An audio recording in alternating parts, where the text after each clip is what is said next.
வணக்கம் சென்னை. ஒரு ஏரோப்ளைன் வந்து தர இறங்குது பாருங்க. 2 கிளம்புறதுக்கு ரெடியாக இருக்குது. வந்து தர அப்படி பறக்கும். அக்காவும் இந்த அக்கா பொண்ணும் இருந்தாங்க. நேற்று குரோம்பேட்டை சரவணா ஸ்டோர் போயிட்டு அப்போ சுற்றி பார்க்க போனான். குரோம்பேட்டையில் போயிட்டு சரவணா ஸ்டோர் போயிட்டு அப்படியே கொஞ்சம் பர்ச்சேஸ் பண்ணிவிட்டு அப்படியே சரி ஏரோப்ளைனை போய் பார்க்க போகலாம் அப்படின்னு எங்கள் அக்கா எங்கள் அண்ணனும் தம்பியும் ஆட்டோ ஓட்டுறாங்க. ஆட்டோ டிரைவர் தான். ஆட்டோ ஓட்டிருக்காங்க. கடைசியில் போய் அப்படியே கிளம்பி போனோம். ஒரு ஏரோப்ளைன் கிளம்பி பாருங்க. அதை நோக்கி இன்னொரு ஏரோப்ளைன் அப்படியே கிளம்பும்.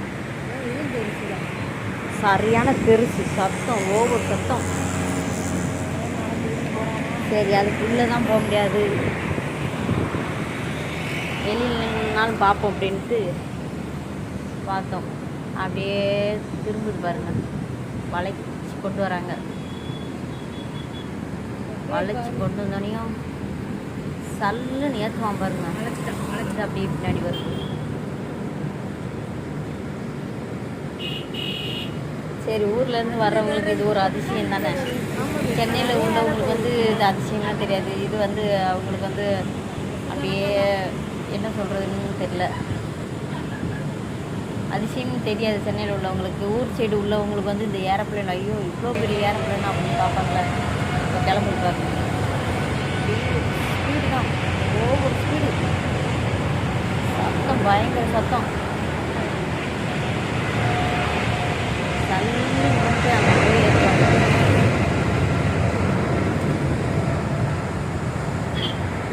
ஏறிடும். அப்படியே இதை அப்படியே வளைச்சி கொண்டு வருவாங்க பாருங்க. இது அப்படியே ஒயரை ஏறும். கொஞ்ச நேரம் அப்படியே வேடிக்கை பார்த்துட்டு அப்படியே வீட்டுக்கு கிளம்பியாச்சு. ஒரு நாளைக்குனாலும் இந்த ஏரோப்ளைனுக்குள்ளே போகணும். கடவுள் மனசு வச்சா முடியும். கடவுள்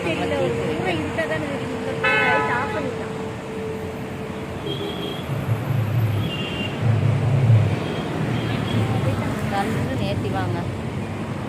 நான் பக்கத்தில் நின்றுட்டு சரியான ஸ்பீடு, சரியான சத்தம், ஓவர் சத்தம். சின்ன லைக் பண்ணுங்கள், ஷேர் பண்ணுங்கள், கமெண்ட் பண்ணுங்கள், மறக்காமல்